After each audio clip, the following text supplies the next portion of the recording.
Imagine que tudo que você usa para se definir, seu cargo, seu sobrenome, suas roupas de marca, o saldo da sua conta e até os seus planos para o próximo final de semana, desaparecesse em questão de segundos.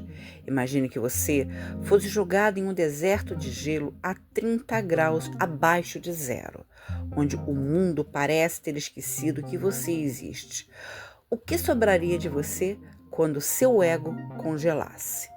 Hoje, na nossa última sexta-feira cultural de fevereiro, vamos falar sobre a maior prova de resistência humana e amadurecimento espiritual dos nossos tempos, a história dos sobreviventes dos Andes, imortalizada recentemente no filme A Sociedade da Neve. Mas não vamos falar da tragédia ou de canibalismo, como muitos fazem. Vamos falar sobre a síntese de tudo o que estudamos este mês. Vamos falar sobre como o legado não é algo que você constrói para si mesma, mas é o que você oferece aos outros quando não resta mais nada. Em 1972, um grupo de jovens descobriu, da forma mais brutal possível, que o ser humano só amadurece de verdade quando entende que a vida não pertence apenas a ele. Na montanha, o eu morreu para que o nós pudesse nascer. Eles criaram uma sociedade nova, onde a moeda de troca não era o dinheiro, mas o cuidado, a entrega e a coragem de se tornar o sustento do outro, literalmente. Nesta introdução à nossa análise, eu quero te fazer uma pergunta desconfortável. Se a sua vida entrasse em colapso hoje, o que você teria para oferecer às pessoas ao seu redor? No meio da crise, você seria aquele que espera ser salvo ou aquele que inventa um jeito de aquecer quem está ao lado? A Sociedade da Neve nos ensina que o legado vivo, aquele que discutimos na quarta-feira, é a única coisa que não congela. É a chama que mantemos acesa para que o próximo não desista. Vamos subir essa montanha juntos hoje, porque as lições que aqueles jovens aprenderam no gelo são exatamente as que você precisa para florescer em março. Bem-vindo ao Jardineiro da Mente, eu sou a Kátia. Sabe o que é nula? No filme, eles usam esse termo para descrever o estado absoluto de nada. Quando o avião bateu nos Andes, aqueles rapazes não perderam apenas o meio de transporte, eles perderam a identidade social. No momento em que o metal rasgou a neve, não importava mais quem era o melhor jogador de rugby, quem vinha de família rica ou quem tinha as melhores notas na faculdade de medicina. O gelo não quer saber o seu nome, ele só quer saber se você tem força para continuar respirando. Isso é que eu chamo de a queda das máscaras. No nosso dia a dia, a gente gasta uma energia absurda tentando sustentar personas. A gente se define pelo carro que dirige, pelo cargo que ocupa, ou pelo papel de mãe perfeita ou profissional de sucesso. Mas o amadurecimento real, esse que Yang tanto pregava, só começa quando essas máscaras caem. Na montanha, o despojamento foi brutal e instantâneo. Na nossa vida, ele costuma vir através das crises, um divórcio, uma demissão, um luto. É o momento em que a vida te diz: agora que você não tem mais nada onde se escorar, quem é você? Muita gente entra em pânico nesse vazio. A gente foi ensinado a acumular, não a ser despojado. Mas veja o que aconteceu nos Andes. Foi só quando eles aceitaram que não eram mais quem pensavam ser, que eles puderam começar a construir quem precisavam se tornar para sobreviver. O despojamento é o primeiro passo para o legado. Você não pode oferecer nada de verdadeiro ao mundo enquanto estiver escondido atrás de uma máscara de perfeição. O legado nasce da sua vulnerabilidade aceita. É quando você diz: eu estou com frio, eu estou com medo, eu não tenho nada, mas eu estou aqui. Se você está passando por um momento de nula na sua vida agora, se o seu janeiro foi de perdas e o seu fevereiro está sendo de incertezas, não tenha medo. O gelo limpou o terreno para você descobrir a sua essência. E é essa essência nua e crua que vai nascer o cuidado mais profundo que um ser humano pode ter pelo outro. Se você assistiu ao filme ou leu o livro, o nome ficou gravado no seu peito, Numa Turcati. O Numa não era o capitão do time, nem o mais forte fisicamente, e ele não estava entre os que caminharam 10 dias pela cordilheira para encontrar o resgate. Na verdade, o Numa morreu pouco antes do fim, mas na Sociedade da Neve ele é a figura central. Por quê?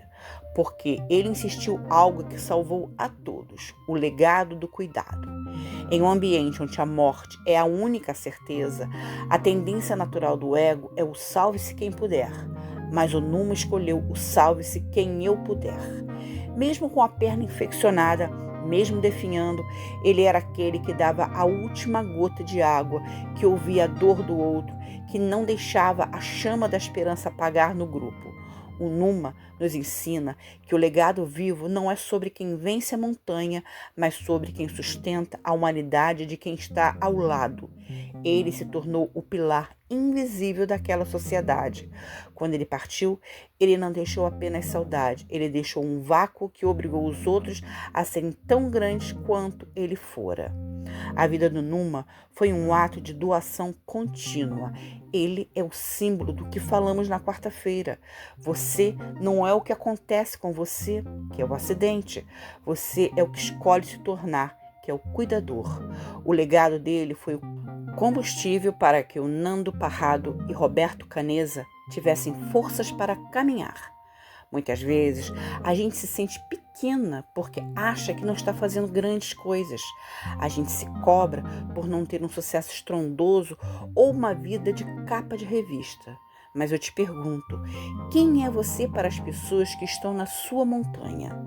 No momento da crise, você é aquela que reclama que o gelo está frio ou é aquela que, como o Numa, oferece o calor do próprio corpo e da própria escuta?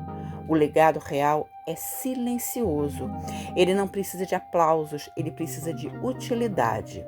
O Numa morreu para que os outros vivessem, e isso nos leva à decisão mais difícil e sagrada que aqueles jovens tiveram que tomar. Não tem como falar da Sociedade da Neve sem tocar no ponto que mais desafia a nossa moral: a decisão de usar os corpos daqueles que já tinham partido para nutrir os que ainda estavam vivos. Por muito tempo, o mundo tratou isso como um tabu macabro. Mas se você olhar com os olhos do amadurecimento e da espiritualidade, você vai enxergar algo muito mais profundo: a ética do sagrado. Eles não estavam apenas comendo para sobreviver, eles estavam participando de um pacto de entrega total. Um sobrevivente disse algo que me arrepia toda vez que eu lembro: se eu morrer, meus ossos e a minha carne estão à disposição de vocês. Usem-me para chegar em casa. Ali o corpo deixou de ser um fim em si mesmo e se tornou um meio. Aqueles jovens transformaram a tragédia em uma espécie de eucaristia no gelo. Eles entenderam que o legado final de um amigo era permitir que a vida continuasse através de quem ficou. Isso é a alquimia da sobrevivência. É entender que no limite da existência nada nos pertence, nem mesmo a nossa carne. O legado é físico.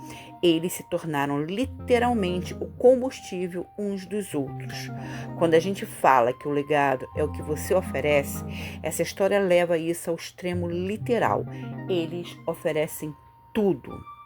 Essa lição nos obriga a sair da nossa zona do conforto espiritual.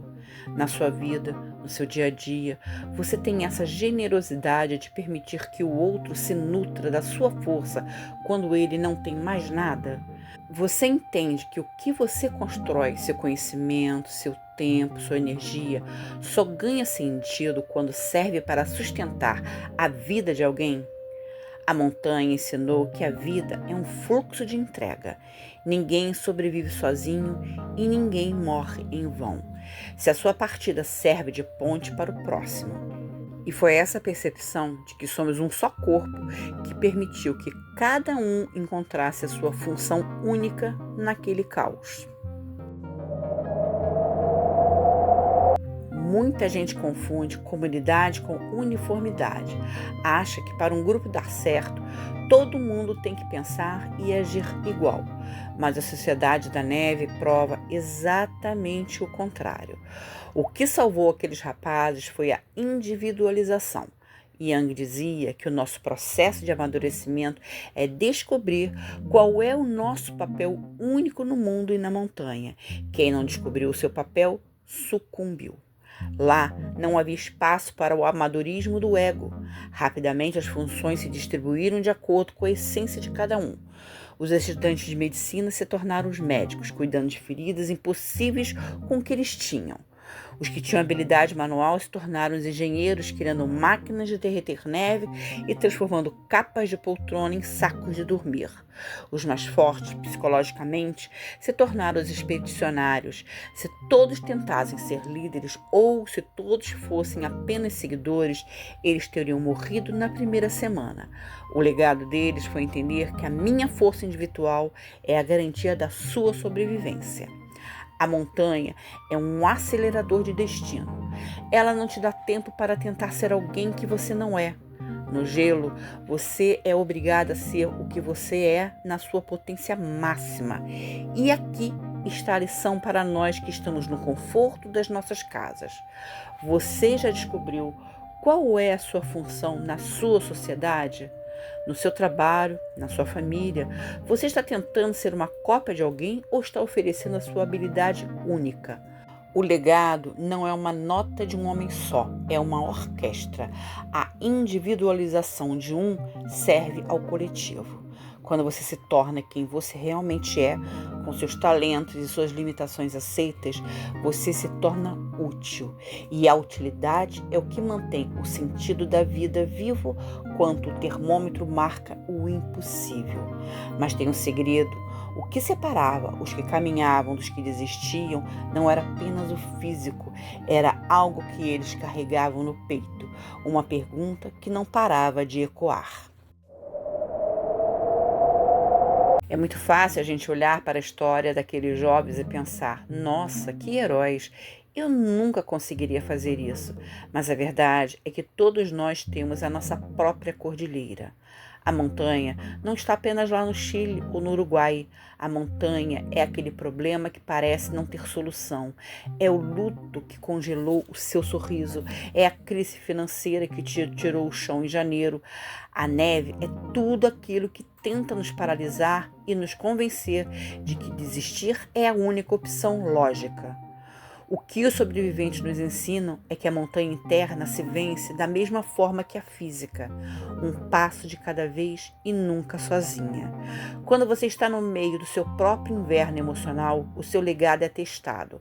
É fácil ser generoso quando o sol está brilhando e as flores estão brotando. Mas quem é você quando a temperatura da sua vida cai?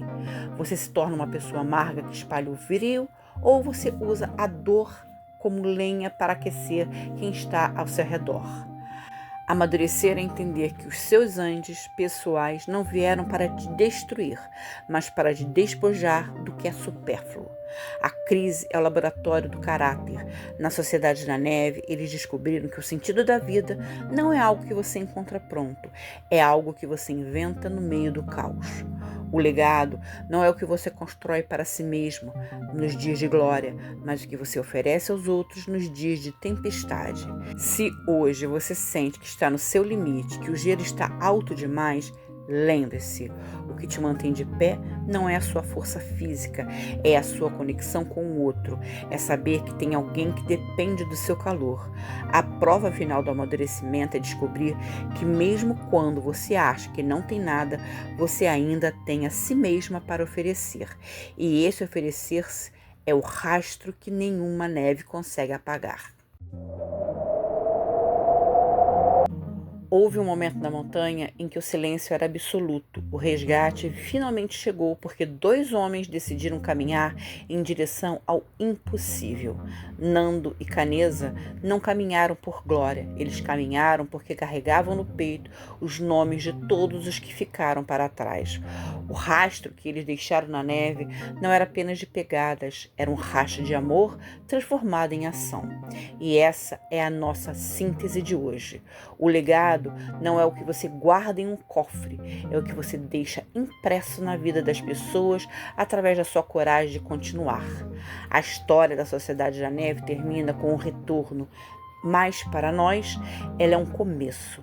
Fevereiro termina hoje, nos lembrando que o amadurecimento não é um estado de perfeição, é um estado de utilidade. Ser soberana da própria história, como Yang nos ensinou, não significa não ter problemas. Significa que mesmo no meio da cordilheira, você escolhe ser a luz e não a sombra. Você escolhe ser o rastro que guia e não o peso que afunda. Nós passamos esse mês inteiro falando de finitude, de presença e de escolha. E a prova final é esta. O que você vai oferecer ao mundo em março? A neve vai cair de novo, os desafios vão aparecer, mas agora você tem a sociedade dentro de você. Você sabe que os seus cacos podem ser unidos com ouro e que a sua vida só ganha sentido pleno quando ela se torna um presente para o outro. O rastro na neve é temporário, mas o que ele possibilitou, a vida de quem ficou, é eterno. Não tenha medo dos seus invernos, use-os para descobrir a sua força mais bruta e a sua doçura mais profunda. Fevereiro foi o mês de fundar a nossa base. Março será o mês de caminhar com essa base para além do horizonte. Encerramos aqui a nossa cesta cultural e o nosso mês de fevereiro. Espero que a história daqueles rapazes tenha ecoado aí dentro tanto quanto ecoou em mim. O legado deles está vivo em nós toda vez que escolhemos cuidar em vez de abandonar. Se essa jornada de fevereiro fez diferença para você, compartilhe este vídeo com alguém que está enfrentando o próprio inverno. E não esqueça de deixar aqui o seu. Até logo, fevereiro.